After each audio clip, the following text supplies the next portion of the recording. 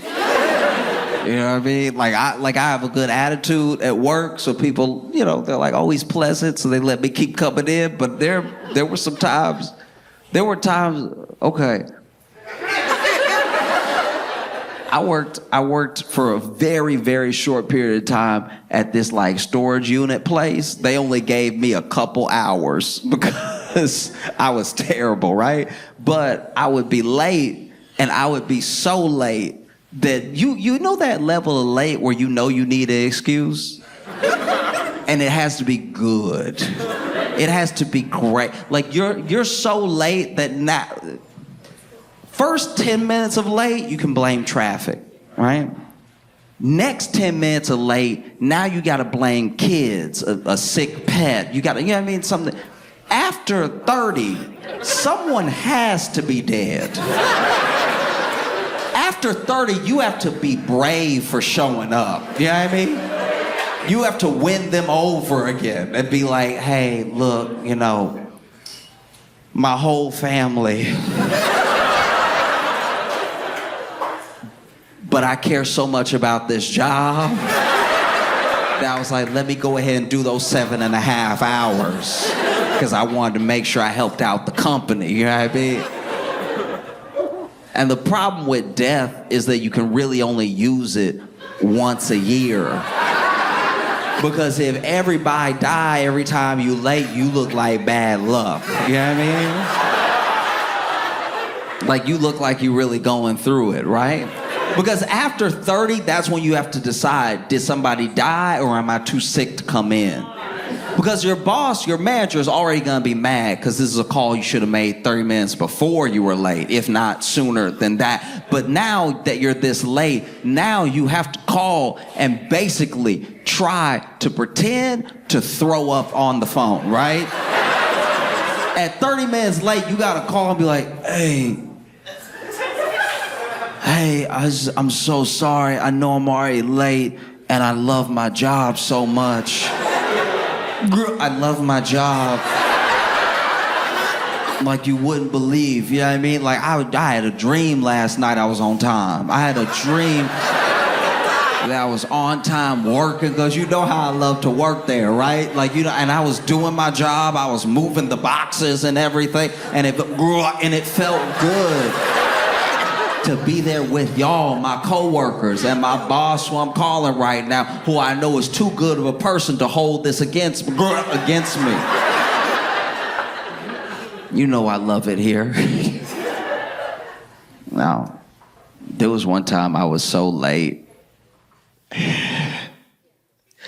I was so late that I called my job and pretended to be my old brother.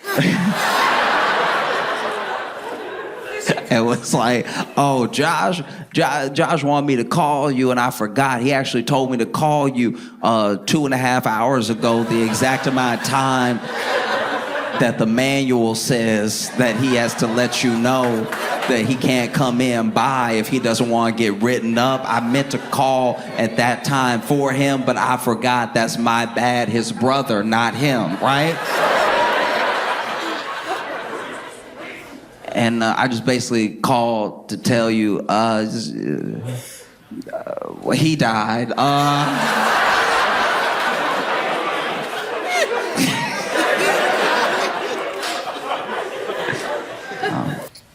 I used to struggle, but now I think I've accepted like how out of control I am of how I'm perceived as a person, right? Like I don't really get to decide. You can try to like maintain an image, and you can try to like curate a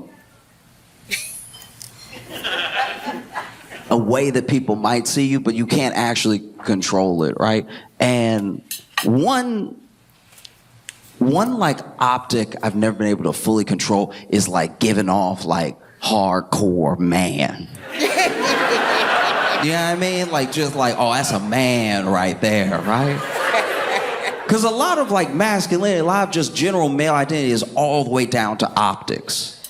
You know, it used to be a bunch of things that made you a man, you know? And some of those things were literally just judged by things that women couldn't do. So if you go back to like the 60s and like women couldn't have a credit card or something and you had a credit card, you're like, I'm a man, charge it.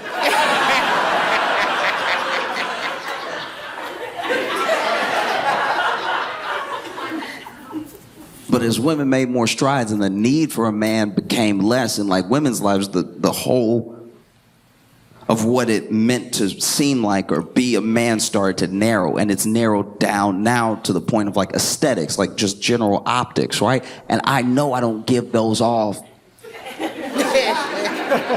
And not in a self-deprecating way, just in like a true, if I'm being myself, they don't come across.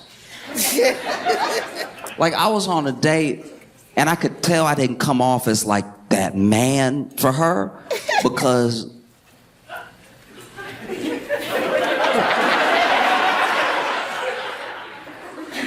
I blew on my hot food too many times.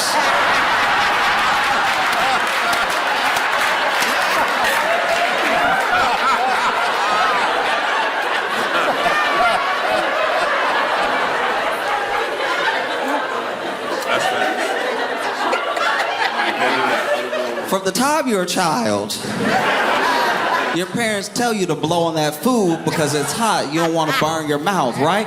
And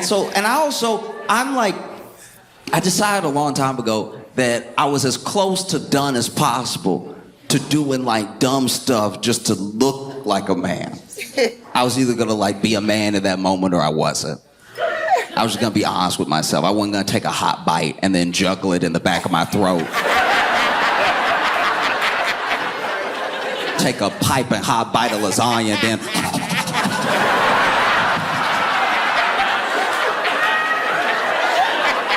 That's not me. I'm gonna be real with myself. And so I went ahead and I took my fork, and everyone on planet Earth gets one blow. That's you even checking the temperature. Sometimes you bring food to your lip and it's so hot, it's not even touching your lip yet, but you're like, ooh, food. But I took too long. I also took too long between blows. I took my fork of food, I was like,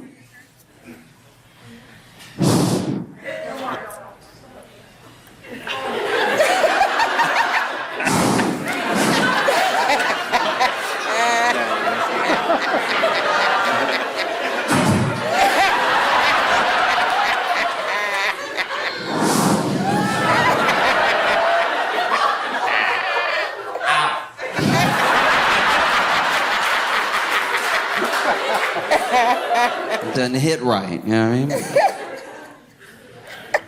There's not just one thing. There's lots of things that I do. Like I also...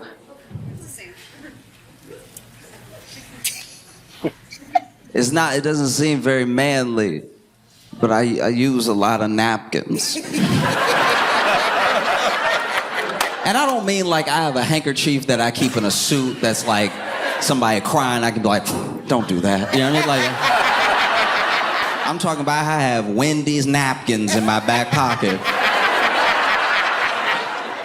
I was on a date, same date as the last thing.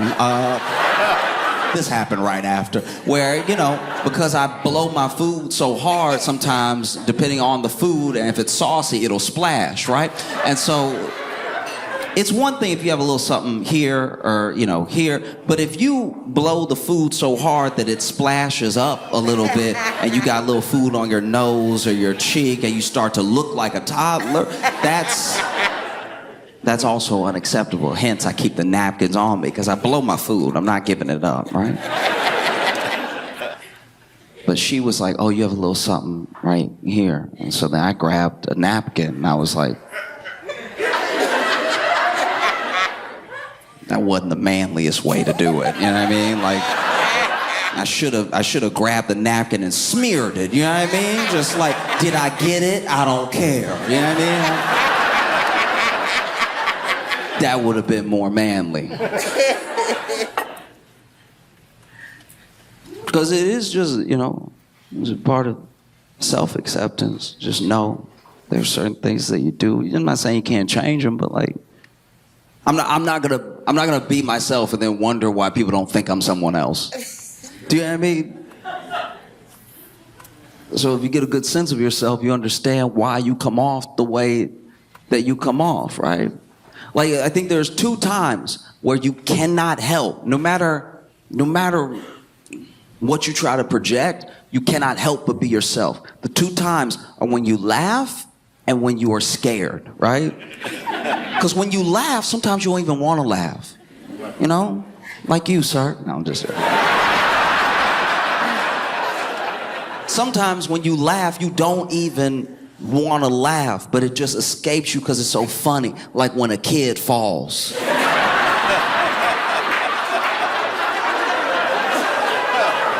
It's not always funny, but sometimes it's very funny. They fall so stupid. Like, it's like, why is his leg up there like that? Like, do they have bones? Like, what's happening? And so you laugh, and then sometimes the laugh escapes, and you can't even control the way that it comes out. It's funny, you know? Same way with fear. You know, sometimes you get scared. You don't mean to get scared. We would all like to not be scared, right? But sometimes you're fearful, and when the fear escapes you, your reaction, that is who you are. You know? I'll give you an example. I was at my buddy's house one time, and my buddy doesn't have a good house. No, I've told him this to his face before. I'm like, you're in a bad situation. You need to improve your life and yourself, all right? Because he is in a bachelor pad with 3 other dudes, and they keep it, whatever you imagining, that's what it looked like, right? So it's not good. There's whole rags on the floor nobody will claim. I'm like, y'all can't live like this. And so he was having an argument with his roommate, and they were really having it out, which was awkward because I was over there to watch a movie that was now paused.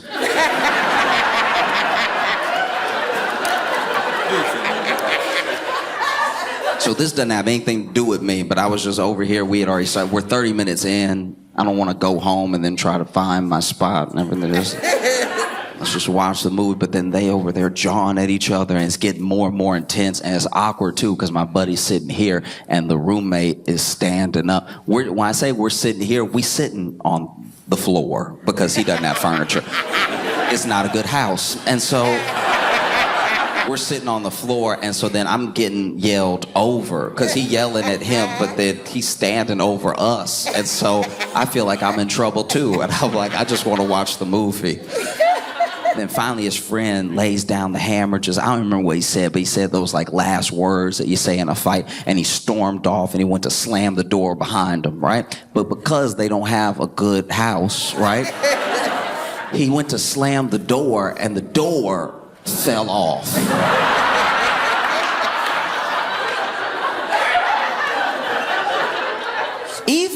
Even badly built homes have good hinges. There's no reason for the whole door to fall off.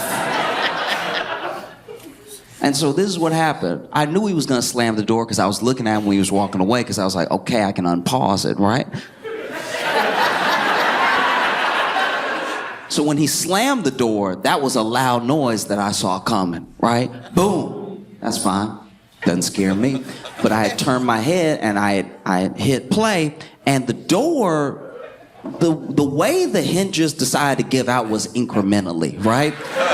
And so the door didn't just fall right off. It just sort of slowly started to fall hinge by hinge until it slammed down, right? But this is a loud noise that I wasn't expecting. So then the door fell, and it made that whip sound, you know, like when you just drop a book on its face, and I'm not proud of it. But when I get scared enough,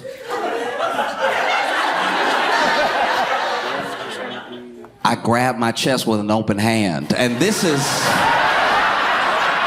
hard to come back from. This right here, people don't play games with this. This is bona fide bitch right here. If you do this and you don't want people to see it, you gotta go kill everybody who saw it. Because people will tell people that you did that. This is not the hand gesture of someone who's like, man, I'll kick your ass. That's never said doing this. This is the look of someone that goes to Trader Joe's and says, what do you mean you're out of peach jam?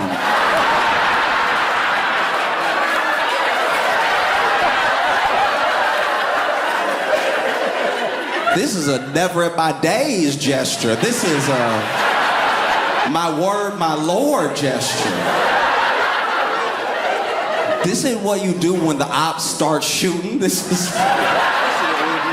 I'm over here grabbing a robe I'm not wearing, right?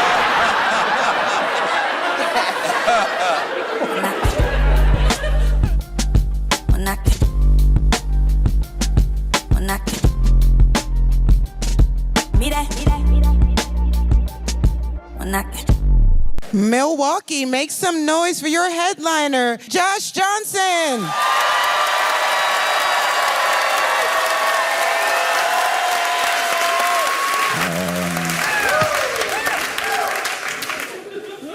Been very excited. I've been very, very excited. Been highly anticipating a bout that's coming up. Mike Tyson versus Jake Paul. Some of you may have not known that this was going to happen, but in case you didn't, Mike Tyson is going to box Jake Paul, and I'm excited more for the spectacle than the actual fight. I don't know what's going to happen in the fight exactly, but it is one of the wildest encounters of two people punching each other that you could have ever imagined. Mike Tyson versus Jake Paul, a star, a bona fide star globally of the 80s, fighting one of the most popular influencers that the modern era has to offer. And it just feels like somehow the 80s are fighting the 20s.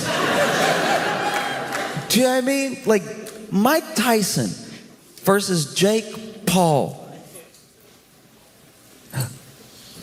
feels like Sylvester Stallone versus Liam Hemsworth. It's like, you're just kind of like, what? How? How are they even close enough in age to have anything to argue about?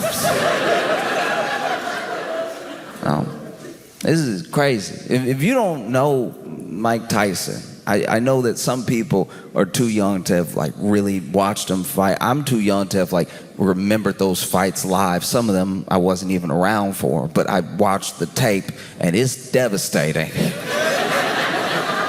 Mike Tyson is one of the most bona fide terrifying people. You know what I mean?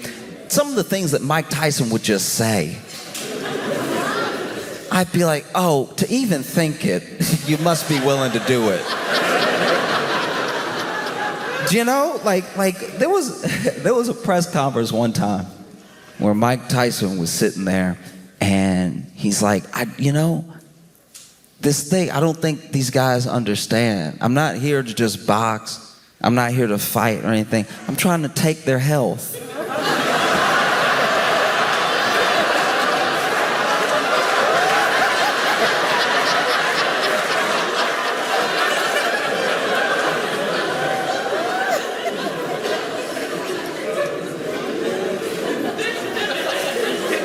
Sir. The question was, what has your preparation been for this match?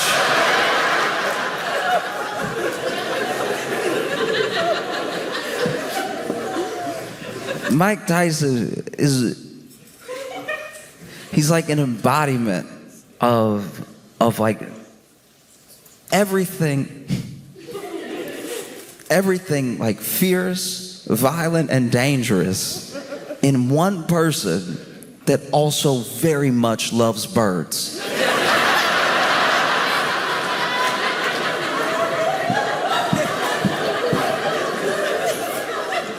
And what's wild about Mike Tyson is that from the time that he was young, right, to present, had taken a genuine, not only interest, but maybe an obsession with the way that the world works, understanding oneself and understanding the world and how who you are applies to the world, right? So he said some of the most fascinating things around Alexander the Great, around conquerors, around kings, around how to win a mental battle as well as like a physical one, how war works. He has such an understanding of the world. And then he says other things. Other things that are so scary that you're like, sir, just shoot me. Don't want to have to deal with this, you know? And a lot of it bleeds together because it's not my time, right? I'm not like from that era, but you watch these old compilations of press conferences and interviews and post-fight interviews with Mike Tyson. I was scared for the reporter. Because you have a man who's been training to basically kill a man with his fists, even if it took him 12 rounds, and it took half of one.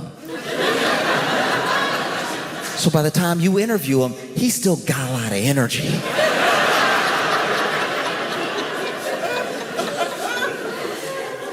There was one time they were trying to interview Mike Tyson after a fight. They're in the ring with him. They're putting the mic in his face and everything. And he's so amped and he's talking. He's like, y'all don't understand. Like I'm from Sonny Liston's cloth. I'm the most fierce. And he starts describing not just who he is as a boxer, but his training and everything. And then at the end of it, he goes, I don't know, man. What?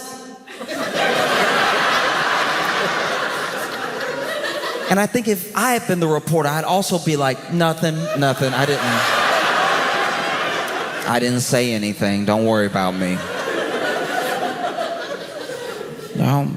Mike Tyson press conference was a master class in psychological warfare. He would say things that had you thinking like, oh man, this dude's like out of his mind. Or this dude really wants to kill me and I don't know him. That's gotta be tough as a fighter, to sign up for a fight. And you know we both fight. But one of us loves fighting. And we both like it, that's why we do it, and we're both good at it, that's why we do it. But one of us is so excited to hit, they don't care if they get hit. It's a very different person. Do you know what I mean? Even when you're mad, even when you're angry, and you're like, that's it, let's fight. You're trying to get the aggression out, and you want to hurt the other person. And yeah, maybe you're willing to take a few punches, but you aren't in a fight loving getting hit just so you can give a hit. It takes a different type of person, and Mike is a different type of person. You know? When you look at where Mike Tyson comes from, it's astounding that he made it to where he was. You know, Mike Tyson comes from Brooklyn, was in Bed-Stuy, and then at a young age moves to Bronzeville, and it is devastating because it's not the Brooklyn that you know now. You know what I mean? Like there were no cupcake shops. It was Brooklyn in a way that was, let's say the property would be cheap, all right? Like if you were trying to buy, all right? Devastating conditions. And he talks about how there was just, you couldn't even go to the bathroom inside sometimes where they were staying and stuff. And all that stuff can make a hardened person. Because he didn't just have to live in certain conditions. He had conditions waiting for him when he got outside. He talked about it. He had to fight. He had to fight all the time. He had to be ready to be tough all the time. People will test you all the time, right?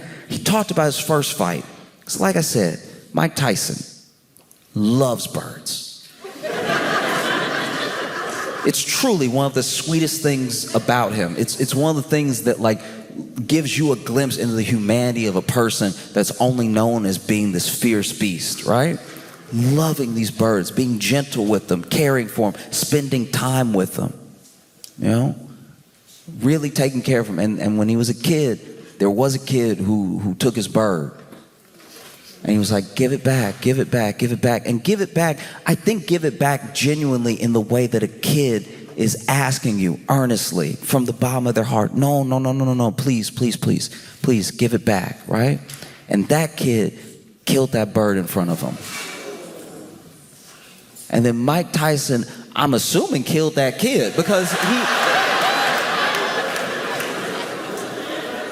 he at least let him remember what would happen. And Mike would get into trouble, and it's easy to say, you shouldn't do this, you shouldn't do this, you shouldn't do this, right? All those things can be true. Obviously, you shouldn't be robbing people, you shouldn't be selling stuff, you shouldn't be out here with these people who are on a bad path and everything. But when you have what looks like no other option from those things, how can you expect someone to just know? You drive down the path that's been paved, you know? And so he ends up in like detention centers and stuff like that. And at one point, Mike Tyson meets Customato. And Customato sees him, and immediately he knows. He knows this kid is special and he's different. And not only just because he's built different, not only because he's big for his age, there's just something about him. And he gets the opportunity to like box a little bit. He goes to the gym, he's hitting bags and stuff, spars a little bit. And Customato sees in something in him. And after sparring, you know, as the story goes, they ask this kid who's just sparred with some grown men, how old are you? And then Mike goes, I'm 13. And then these grown men look at each other and go, this nigga at least 30. Like, there's no way. You better put a 0 behind that 13. That's, what?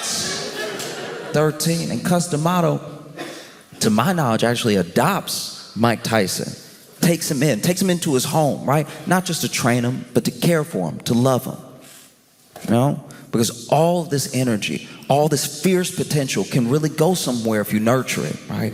And then under Customato's leadership, Mike Tyson does become as fierce of a person as Customato thinks he can be in the ring. And Cus believed in him before he believed in himself. I think that's why their friendship, that mentorship is like, when you see it, there's something special about it. Because anyone who sees anything in any of us and pulls it out of you, right, just with their belief, that's a very special thing. And the only people that wish Customato hadn't done what he did are probably Mike's opponents. Because Mike would have fights that were so damn fast. You can see it even in the video, even in some of the amateur fights that were actually on video. You can see in the opponent where they were like, does he have a hammer? What is he doing? That really hurt. No. And then Mike gets older. Mike becomes world champion. Youngest world champion, right? In there with a boxer with real experience, who's also a special fighter, right? But Mike hits him in a way that maybe he's never been hit before. And if you go back and you watch the video of this knockout, I shouldn't laugh, but Mike didn't just knock this dude out. Like, he didn't knock him out cold, right? This dude gets knocked down again, and he's trying to get up, and you can tell that his body is like, dog, we done. Don't. No. You know, like when you're in a bar fighting, your buddies hold you back. That was that guy's whole body. Like, you can even hear the announcer be like, oh, he's fighting to get up, but his body won't let him, because his body is like parts of him that didn't get hit. This dude got hit in his head and the chin, and even his feet and his knees and his hips were like, look, if you ever want to speak to us again, don't stack us up on top of each other right now. You need to sit down. And then Mike Tyson becomes world champion. He becomes everything that Customato thought he could be. He becomes everything that he knew he was, right? It's a beautiful moment. And then it's important when you think of Mike Tyson to understand that Mike Tyson is America. A lot of Mike Tyson's story is how America works, right? There are parts of this country that if you travel to, you'll think you're in another country for how poor they are, how broken, the conditions that people are living in. You know, it looks like the developing world in some parts of America, and we don't like to talk about it. We especially don't like to take care of those people because it means we have to really look at ourselves to do it. But there are people that come out of those conditions that build themselves up into something that no one else could have imagined based on where they started, right?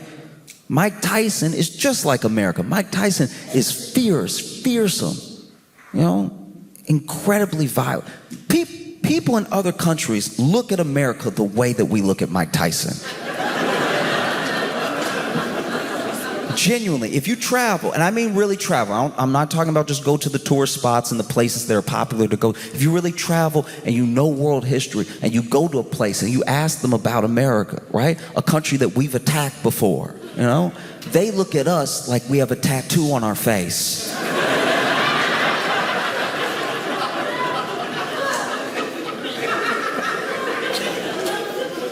Mike Tyson builds himself up, and he doesn't just get the world championship. He has some very, very impressive fights where you can average his whole fight time out to like maybe a round and a half. He's beating people so fast it's actually upsetting the crowd.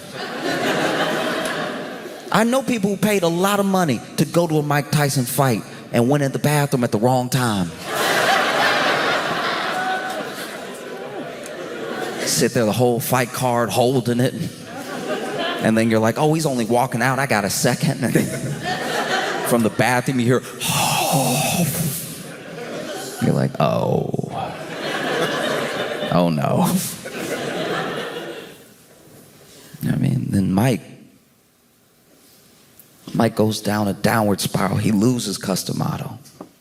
He loses this person that was a mentor, that was a friend, you know?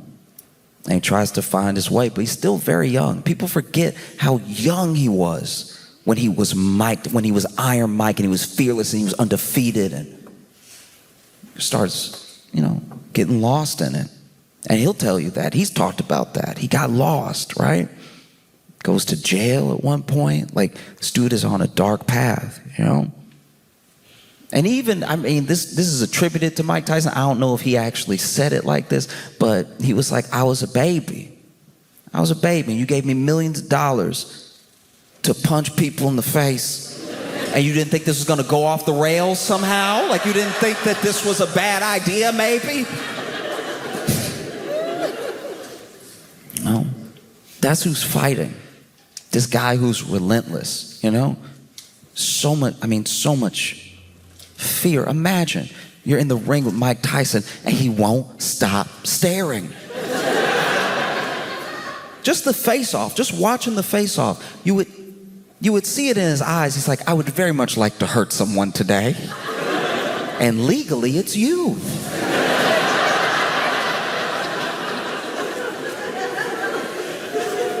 And he was fast, and his movements were jerky, but they were quick, and they clearly hurt, because some very big men did not get up. He would hit people so hard sometimes that you'd be like, I think that guy's dead. And then he'd twitch, you'd be like, he's all right. That's who's fighting. And then you have Jake Paul.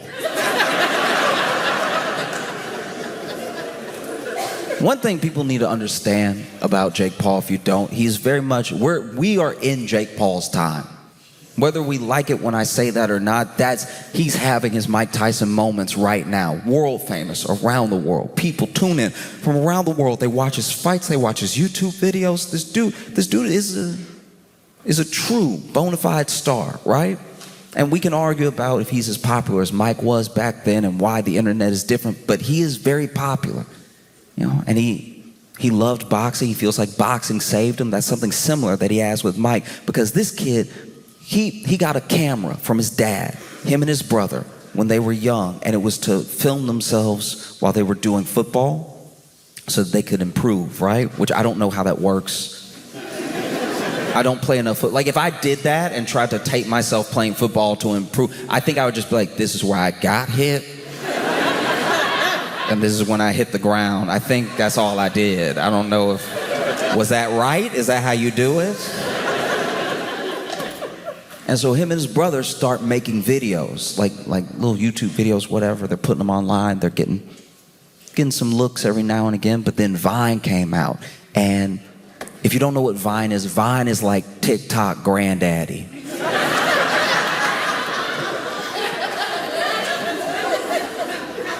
And they start making Vines and they get very popular. Almost overnight, they are huge on Vine. Everybody thinks they're funny and they love to follow them. They want to know what they're doing next. They're getting all this money, endorsements, everything. At one point, Jake Paul is on the Disney Channel. I don't really know what he was doing, but it was quick. And then they start posting on YouTube and they start getting millions of subscribers on YouTube. These kids are bona fide popular and they understand something that maybe the rest of us just don't, and that's why they are where they are. They understand internet culture, they understand marketing and business, they understand the way that the world is turning, right? And it's the age of the influencer, right? And a lot of people want to be influencers, some people don't want to be. You can accidentally become famous, and that's a terrifying thing. You become famous in a way that you really didn't mean to, you know? You're just living your life. But somebody puts a cell phone on you, or you don't know you're in someone's shot, and you trip weird, and you go, and now you're, like that's who you are as a guy. And then people see you in the world, and they're like, hey, we love you, dude, we love, that's our favorite. Man, keep killing it, dog, keep killing it.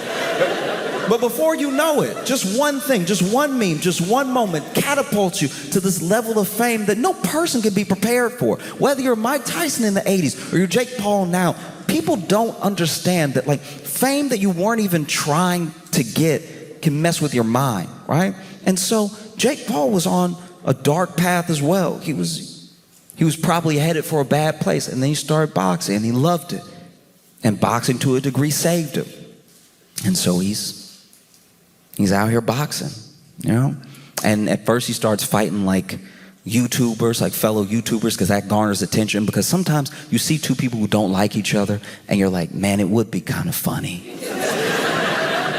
if they fought. And this is the thing about us. We as people love a fight. Whether we like to admit that about ourselves or not, we love a fight. I've been walking down the street and seeing kids on the park sinking threes from far away, Steph Curry level, right?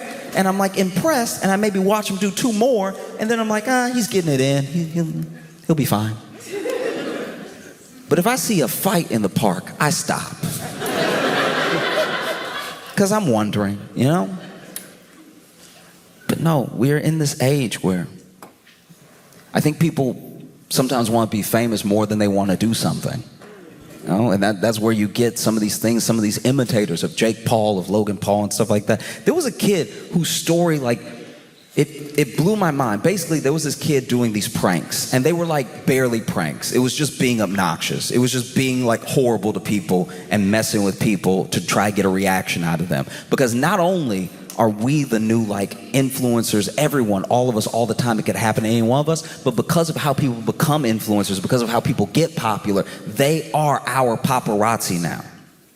You're just living your life, but now you're in someone's video and they're trying to make you act a certain way. That's not what we signed up for, you know? You should at least be rich to have that happen.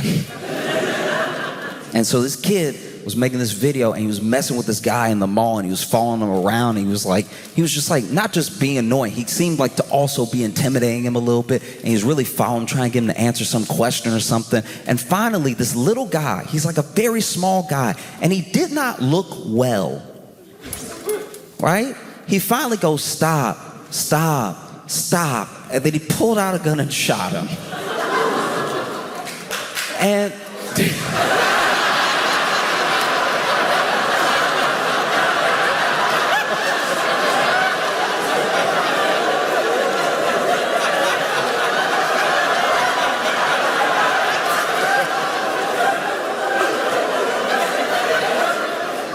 I am praying that's not him.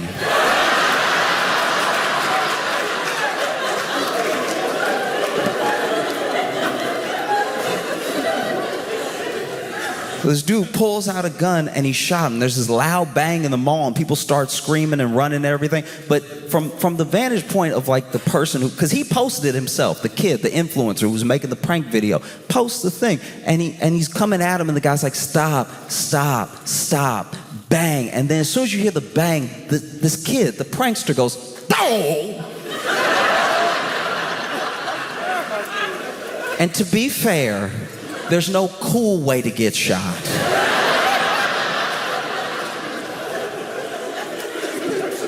But he goes, oh, and he hits the ground, and that guy walks off, and obviously he gets arrested and everything. They explain the situation. I believe he got released. And then this kid goes to the hospital. He's fine, right? He's fine. He got shot in the side, and he's fine. But when they ask him about it, they ask him how he feels about the fact that this thing happened. Like, is it change how he's gonna make content? He got more followers from it happening because it got on the news and people wanted to see the kid that got shot and they wanted to see the other stuff that he did. So he did get more popular, right? And they wondered how he felt towards the gunman. This guy shot you and you were being annoying, but did you deserve to be shot, right?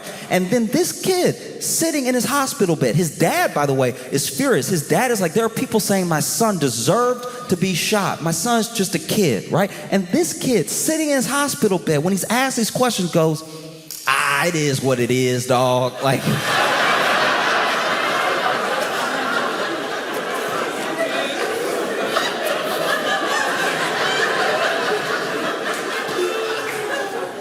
which I can't tell, is that a good attitude about it? But it lets me know it's not just a few people. It's not just a few individuals. We're in an age, and it's an age of if I can be popular, maybe I can be safe, maybe I can be liked, maybe I can be something, whatever it is. But it's apparently worth being shot over for some people. And make no mistake, Jake Paul is America. I don't know how it feels to have me say that, but Jake Paul is America. A lot of what America embodies is what Jake Paul is, right? America is business, usually business first. We can worry about being a country later. It's business, and it's fame, and it's money, and it's influence, right? You go to some of these backdoor meetings that some of these world leaders have when America convinces them to do something. We don't know how they do it. Maybe it's with money. Maybe it's with other things. Maybe they're like, hey, look, we'd hate for something to happen to your whole island. Influence. See what I mean? And so now you have these two boxing, and people don't know what's going to happen. Obviously, there are people that want Mike Tyson to hurt Jake Paul very badly.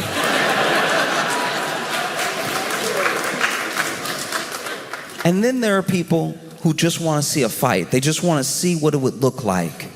You know what I mean? They just want to see what it would look like if, like, that guy from The Breakfast Club fought Timothy Chalamet. Like, just... They just want to see two generations go at it.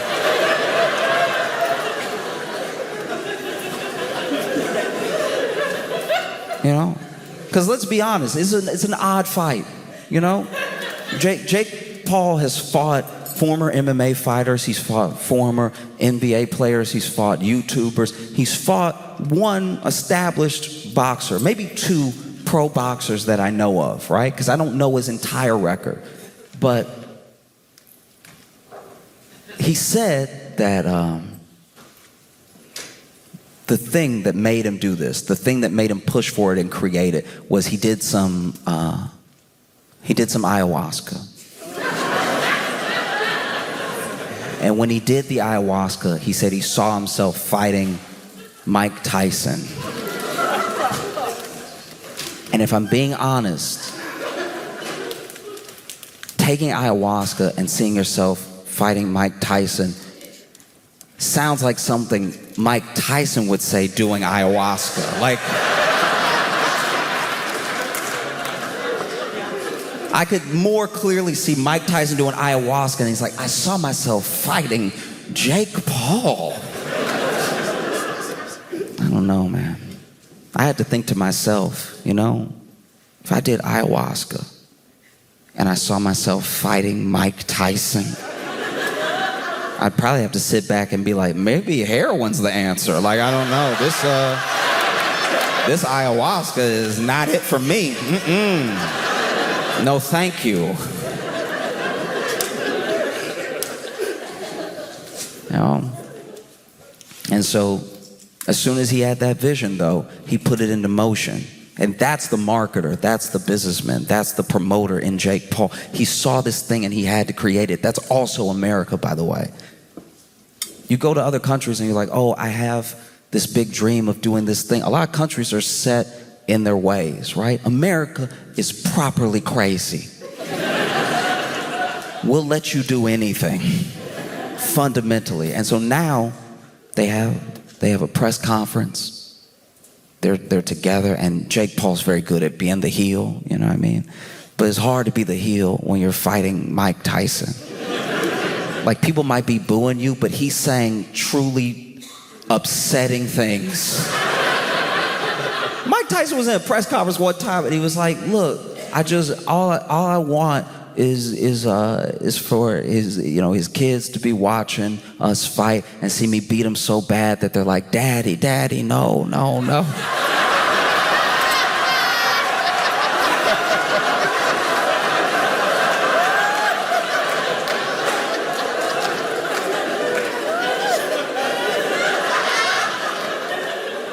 Hearing Mike Tyson quotes out loud genuinely makes me want to learn Tai Chi. So in case I ever come across Mike Tyson, I can look like I'm about to fight him while also backing up.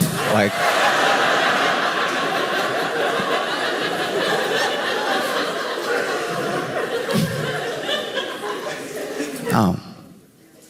And some people think that the fight's just a spectacle. Some people think it's a real fight. There are kids who think Jake Paul's got to beat Mike Tyson, right? Jake Paul's a great boxer. Let's see it happen. I'm so excited to see Jake Paul whoop this guy. There really are both sides to this thing. And it's going to be on Netflix, which who knows if that's a mistake. Do you know what I mean? Who knows if they fight and then one of them dies and we're just sitting there like, so... Are we accomplices, or just sitting there, stoic, don't know what to do next, and Netflix is like, are you still watching?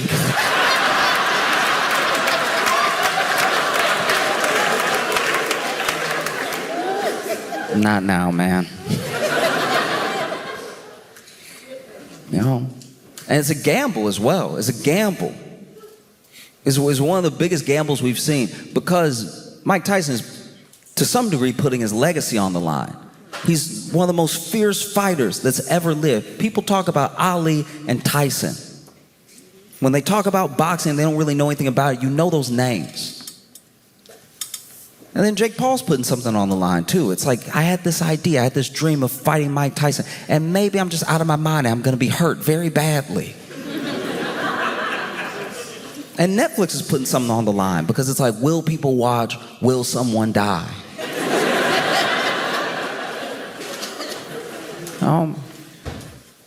It's a genuine gamble. And if America is anything, it's a proper gamble. You know what I mean? Like, that's what we do. I don't know. I admire an aspect of what Jake is doing, because Jake loves boxing. And no one will probably ever give him credit for it, but he is revitalizing a part of boxing. People talk about boxing a little bit more now because of the popularity that he brings in, the new kids that he brings in, and he's putting himself on the line because he loves boxing. And that, to me, is wild. Like, I love hip-hop, but I wouldn't try to battle Kendrick Lamar. Like...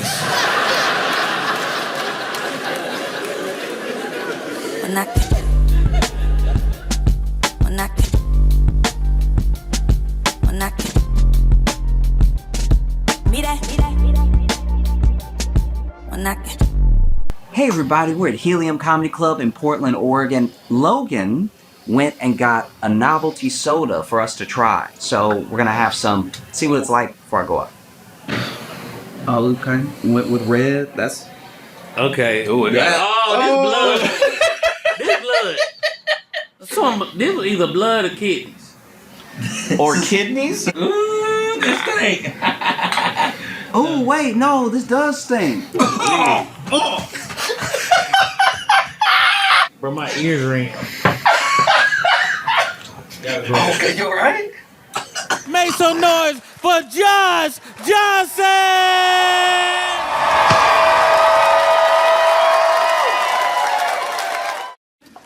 I didn't know that we just wouldn't care anymore. I thought it's weird sometimes, as much news as I read and I watch, that sometimes there's a thing that you think, just in your head. Maybe it's because of what matters to you. You're like, oh, this thing, this is going to be huge.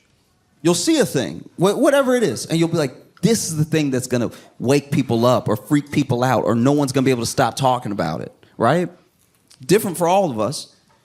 But then, I don't know if this is a universal experience, but I think it is. Eventually, you get disappointed. You realize, like, oh, wow, this isn't as big of a story as it should be. People don't care as much as they should. Like, everyone's moved on, even though the thing isn't resolved. That's wild. And I didn't know that we would just stop caring about the drones that are flying over Jersey. Like, that seems... Y'all, that seems like a big deal, and we just sort of let it go. Right? They still up there. Like, it's I guess they don't need batteries because they are still... It's wild. There are drones that were flying over Jersey, and they're loud. They're very high up, but they are so loud that people compare them to helicopters. And they've been flying over Jersey for a while now. And, you know, we all kind of thought, okay, they'll tell us what that is eventually. Someone will know. Someone has to know. Because at first people thought it was kids. And then when they said that the drones were like 6 feet wide, they were like, maybe they're rich kids. Maybe it's like... And then people...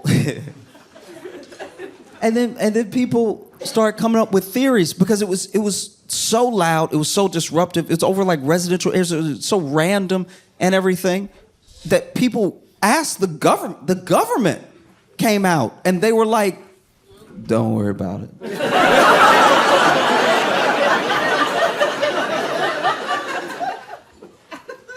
Don't worry about it. The government has never said don't worry about it. Y'all, the government said, don't worry about it in American history.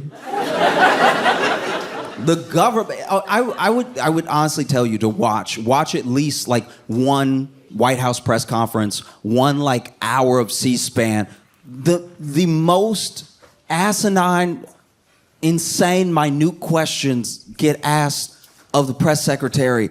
And I'm not saying they always have a legitimate answer, but they always at least try to answer the thing in some capacity, no matter how dumb it is. They never say, don't worry about it. That's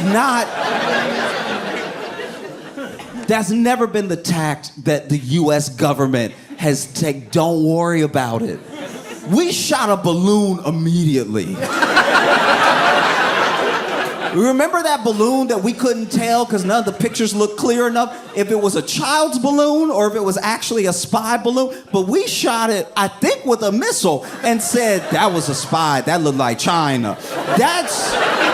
We've still never fully confirmed that, by the way. No one has come out. China hasn't been like, we did send that balloon. That's our bad. We were feeling festive. We were playing. It's never happened. That is crazy. Don't worry about it. There are brown people just alive in other places and the government's worried about it. Like that, don't worry about it. That's crazy.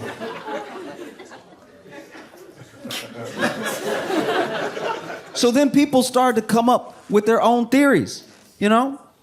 People started to be like, I don't know. I mean, I think it's a foreign entity. I think it's a foreign entity doing reconnaissance. They're spying on us. It could be China could be anybody. They're using these drones to spy on us. And I was like, oh, okay. Maybe China sent a drone as loud as a helicopter with lights on it to spy on Tony's house. Like maybe there is a foreign government that has the money and the resources to send so many, it's like a bunch of them, so many drones over that can just stay up in the air forever and can evade when people try to like shoot them down and everything. Maybe a government has all the money and technology to do that, but they don't have Google Earth.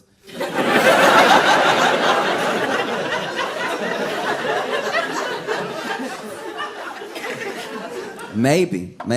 And some people think that's very dumb. Some people think, oh, what an idiot. Who would think that? But you know what it's not dumber than? Don't worry about it. That's the dumbest thing a person could say.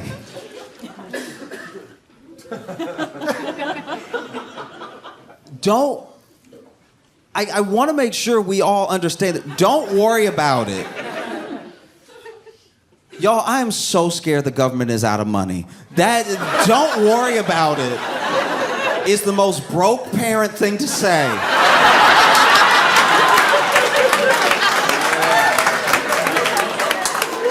Yo, don't worry about it.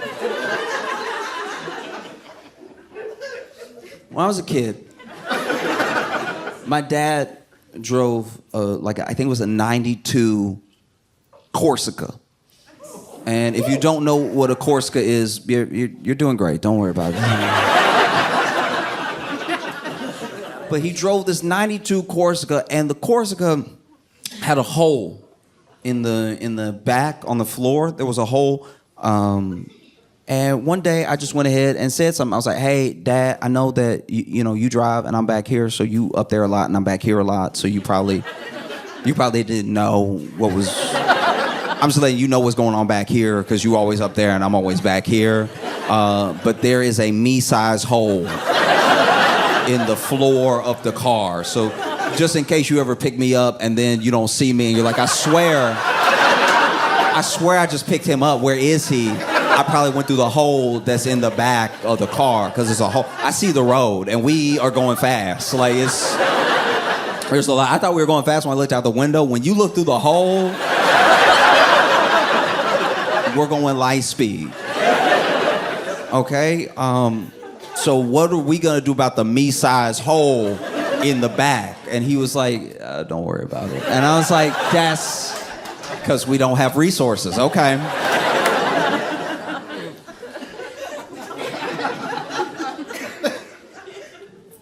I had a babysitter one time that was making me some dinner, and I don't know.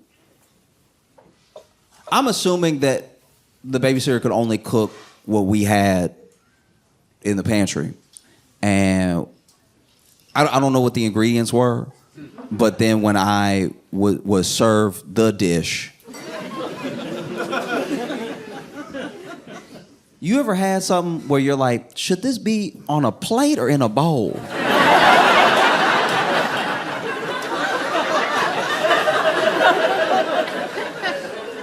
Because it has enough girth to stand on its own. But it's soupy enough to need some collection, to need some guidance as a dish on where to be,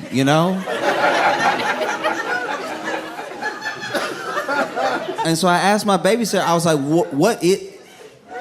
what is this? And she was like, don't worry about it. And I was like, oh, okay. This is a broke meal. That's what's been cooked for me right now, is something that only happens when you have ingredients that cost 23 cents and you put them all together to make a full $2.25 meal. the only thing that you did to cook it was add heat, but you didn't cook. It's all hot. Broke ingredients together on a plate that should be a bowl. Because there's a lot of water running off the side. But don't worry about it, all right? Okay. No. I remember one time my shoulder was popping a lot. It was like just and like I was like kind of a gangly kid to begin with. So like I don't know what I did, but it was just popping all the time. And I was like, "Hey, Dad, my shoulder is can you hear it? It's popping a lot. It's like popcorn. It's like it's going a lot. Like, does this ever happen to you?" And he was like, "No." I was like, "Should we go to like a doctor or something? Because like I just want to know, is it bad? It doesn't hurt, but it is popping a lot. It's moving. It doesn't want to be my shoulder anymore. Like it's moving all up in there while being kind of still, but like it's not pop. It doesn't hurt, but it's a lot of movement." And my dad was like, "Don't worry about it." And to this day, my shoulder pops quite a bit. So when the government tells you don't worry about it, it makes you worry about that specific thing. There are some people that think it's aliens. They think that is aliens that are trying to make contact and bolder than ever letting us know that they're here, that they're visiting. And okay. I don't think it's aliens because I just don't know if aliens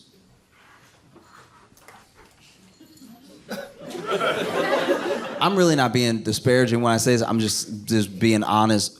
If you cross dimensions, I don't know if Jersey would be the first stop. And and I know people from Jersey, and they will tell you if I cross dimensions, I'm probably hitting up, Cairo. I mean, I'm hitting up someplace that's a bit more exotic, But mostly I just hope it's not aliens. I hope that it's not aliens because we as humans, this isn't the time to visit us. Like do you know what I mean? Like we're not putting our best foot forward as humanity to get visitors right now. Do you know what I mean? Like aliens coming to see us now would be the equivalent of me coming to see you at 4 a.m. It's like you're just not at your best. You like kind of have morning breath, but kind of not. Like it's bad. No, I don't think aliens would. If aliens are gonna come, they should have done it either 30 years ago or 100 years from now. I think that humanity is not.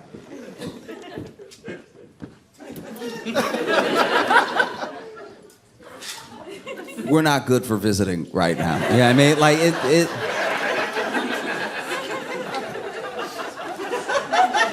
Mainly because we're the only species. Every other species of everything on the planet, every other species of animal is doing their best to evolve.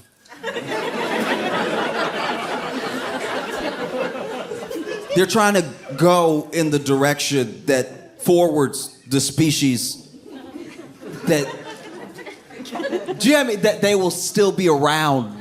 Hopefully, in spite of us, by the way, they're doing everything that they can to still be frogs. Frogs have the sense. There will be a frog off by itself doing something weird that the other frogs are like, "Don't go over there. Don't that's not gonna help. That's not helpful at all." And the frog will be doing something like jumping upside down or whatever, like just bouncing upside down over and over again. And the other frogs are like, "Don't mess with that." Because they know it doesn't help. They don't look at that frog and go, "He just asking questions."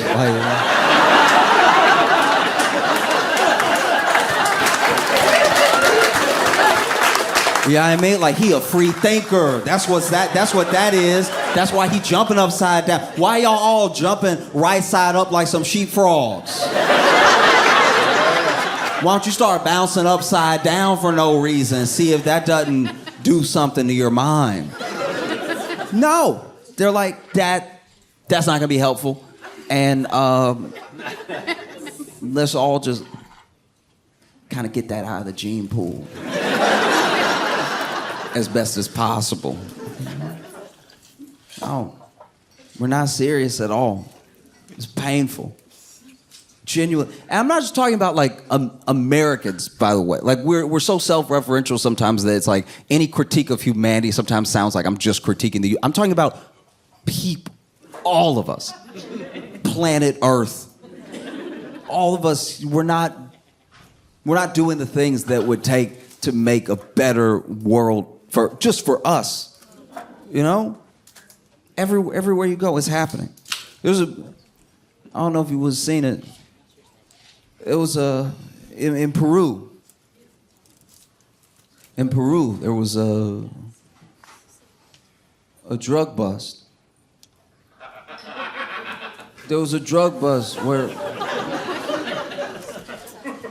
the national police raided this drug house, and who knows if it was like a crack house or a drug warehouse or a kingpin's lair or whatever, but it's where the drugs were. And the head cop, top cop that's leading the charge, leading the raid, led the raid dressed as the Grinch.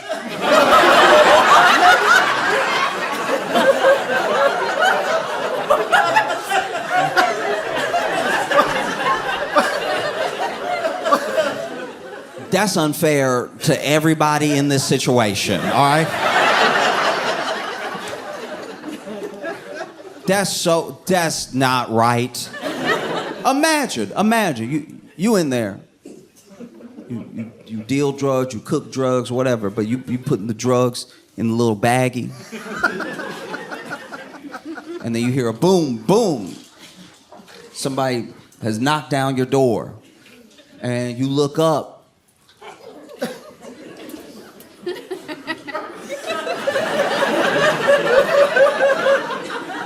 And it's the Grinch. And you think to yourself, actually, you know what? Actually, I do have a sinus infection.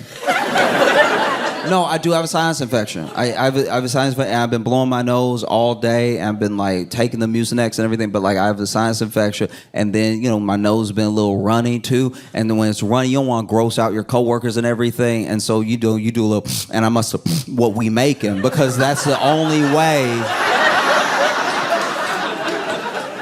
that it makes sense that the Grinch and the police are here together at the same time. I must have accidentally did what we doing in here to be seeing the Grinch and the police at the same time. Because he didn't just run up in there as the Grinch. This dude, he had the battering ram. And then he goes in. After they break down the door, he goes in and then dropped the battering ram too. Unarmed, just came in character like the great. This man came in high knees, just.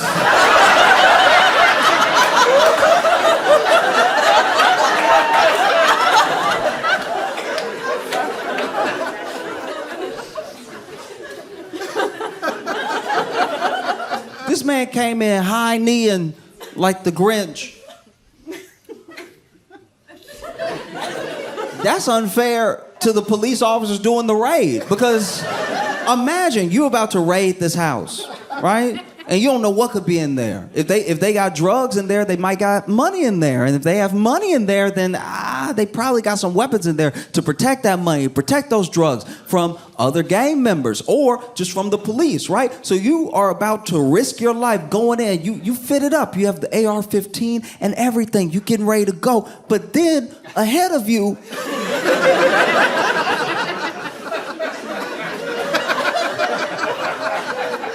your leader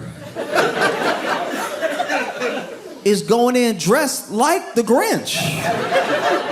And then he battered the door down and run in. You got to run after him and make sure not to accidentally shoot him while he over here high-kneeing in front of everybody, moving all crazy.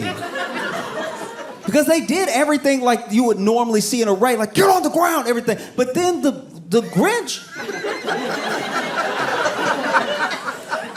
Sometimes people try to get in character, and I don't think they understand the character because I need to listen to it again, admittedly, but I swear he was making noises that the Grinch doesn't make. So then they were like, get on the ground, get on the, and then he was like, it's like that's not in there though. That's not in the movie. That's not in the book. What is that? That's not, you're not even speaking Spanish or anything. Just it's like, in what work? Because you can tell, even as they getting arrested, they're like, but is he with y'all? Like,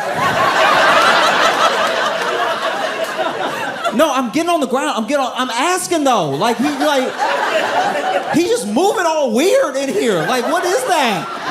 I'm getting on the ground. I'm just saying.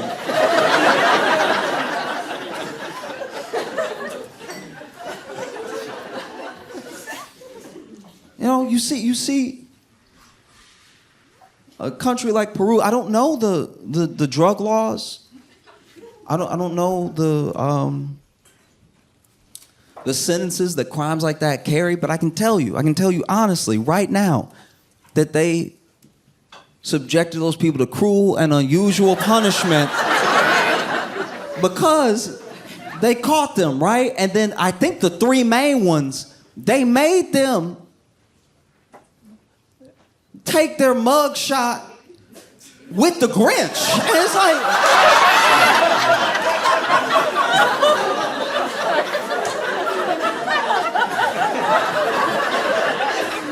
What other reason could there be other than to ruin a person's life? To completely diminish all street credibility than to make them take a mug shot with the grit. They over here, and I'm sure they didn't answer any questions because if you can Google this, look at the picture later, you see them in the picture being like,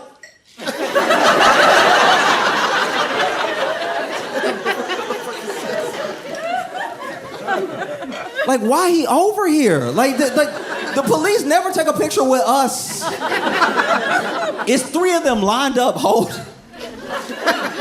And then the Grinch over here taking poses.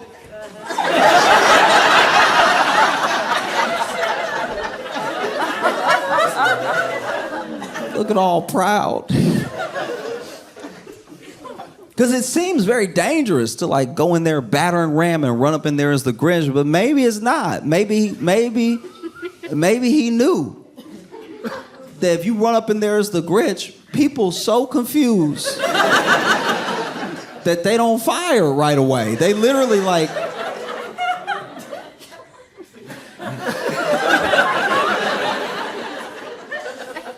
You see the Grinch, right?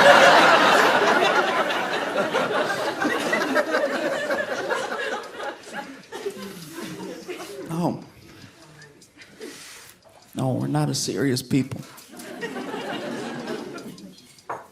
Not at all. No.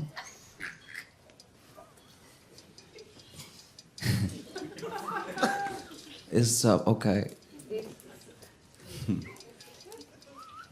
I've been very excited to come back to Portland because I came here in February for some shows, and normally when you do comedy, you go places like once a year because usually when you go somewhere, the place you went to is like, that's enough.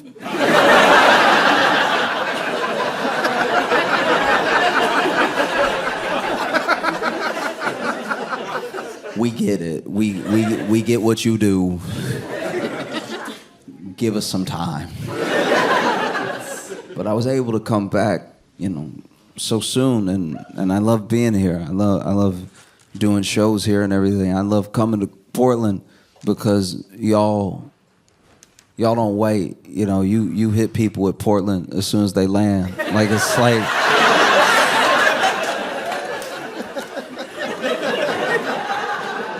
I landed in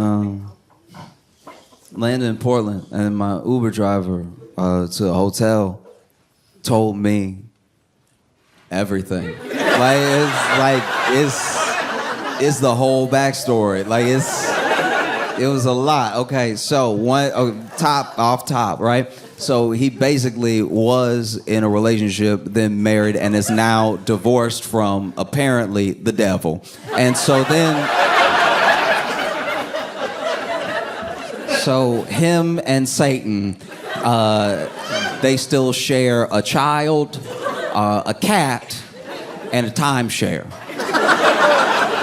And sharing all these three things with Lucifer has really made it difficult. It's made his life very hard. And I was listening to all of the woes of each thing, like the child, the cat, the timeshare, and I was like, oh, okay, well, if I'm being honest, you only really gotta love like two of those. You know what I mean? Like the timeshare. The whole point of a timeshare is that sometimes you're there and sometimes you're not. So like, just be there when the devil's not there, and then let the devil have it sometimes, because that was always what was gonna happen. The cat, look. I know you love the cat, and the cat loves you, and Satan's in the way, but I promise you, if you get a cat that look like that cat, it'll be like having that cat. I can almost guarantee. I'm not saying every cat is the same. I'm just saying that a lot of cats, when he described the cat to me, he was like, oh, she likes to cuddle sometimes, and she sleeps most of the day, and I was like, that's cat. If you can get one that look just like her, you'll feel like she there. You don't even have to clone her. That is a cat, up and down. That's everything you just described is everything I've ever known a cat to do. So, little standoffish sometimes, likes to sleep a lot, climbs a little bit. Yep, you have a cat, sir. No need to share custody on this one. Just get an extra cat, and then that way, if you have two cats, actually, you know what y'all need to do? Y'all need to reverse parent trap this thing. You get a cat that look exactly like that cat, and you put them in a room together, and then you just shake the door a little bit, and then when you open the door, you each just grab a cat, and I guarantee you, it'll be like having that cat, right? And then it's like a Schrodinger's cat, because you won't know if the cat is the cat or if the cat is your cat. And you can just enjoy life with your cat that's yours in your head or not. Who knows? No one cares. The cat won't care. I guarantee you, the cat does not care. This whole custody battle over the cat, sometimes it's at your place, sometimes it's at hell with Satan. That whole thing is nothing to the cat. The cat is like, I'm a nap regardless, right? The child, yes, that is rough, to be fair. That is very rough. You share a child with someone that you can't stand, and if anything, I think that y'all should probably really figure out your differences, because you seem to have so much anger, and from the story that you're telling me, the devil also has a lot of burning fire, anger towards you, and I don't know. I mean, the opposite of love isn't hate, it's indifference. If you really didn't care, you would know that you've fully fallen out of love with this person, but because you still have so much passion involved, you should really check in on that, because that's something that you got to be careful, because what if in all that passion maybe y'all rekindle a little bit because you care so much, and then what if you accidentally just in a fit of passion y'all make another kid? That would be like the cat thing but worse, because the cat thing is a solution. Two kids with someone that you hate is a big problem. That's double the problem, right? And so then, I guess he wasn't really trying to hear what I was saying, but I only said any of that stuff because I was like, if you tell me your whole life, I thought that you would want some notes on what was going on. I didn't think that you would tell me your whole life and then just be expecting me to. You might as well talk to yourself when you're in the car alone. If you don't expect me to respond to any of it. Like, so then I just laid it all out for him the way that I saw it, you know? Go ahead and like let the devil share your timeshare and everything. Go ahead and get another cat. Make sure you figure out the problem so that you can raise this child in a healthy environment. And I don't know if I rubbed him the wrong way or something, but he was like, hey, we've been here. Like, you can get out at any point. And to be fair,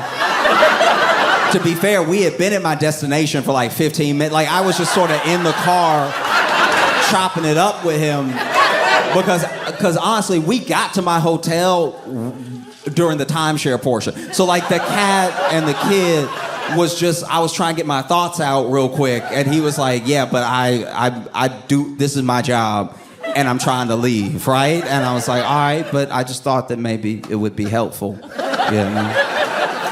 I thought it would help, you know, to let you know. And like, hey, you a good person and everything. You clearly an open person. You told me everything, and you don't know me at all, and you don't know who I'll tell. And so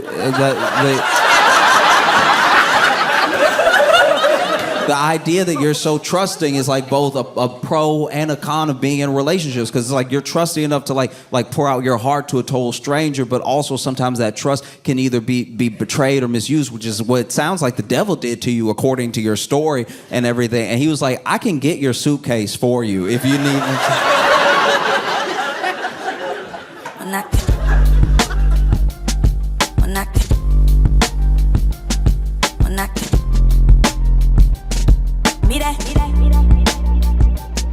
When I